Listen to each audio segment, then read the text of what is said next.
Quand on se rend dans l'archipel des Kerguelen, après 4-5 jours de mer, tu arrives, tu te dis, ce sont des îles qui sont dans les 50e, perdues au milieu de nulle part, qui sont desservies que par un navire, le Marion Dufresne.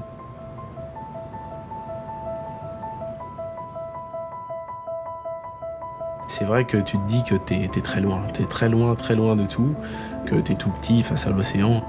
Les Kerguelen, pour moi, c'est un peu ça. C'est peut-être quelque chose de vivant et à la fois dangereux et attirant. J'aime bien être dans ma petite bulle, dans mon monde, parce que je sais que j'y reviendrai probablement jamais et j'ai envie de prendre tout ce que la nature, l'environnement, les animaux peuvent me donner. Et au final, on arrive aux fins de l'hivernage et on dit mince, déjà, faut repartir.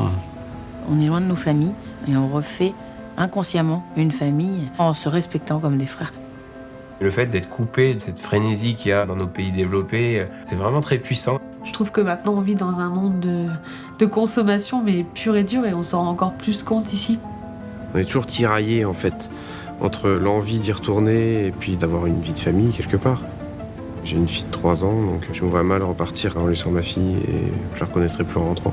C'est un choix de vie, hein. Pour l'instant c'est pas le mien.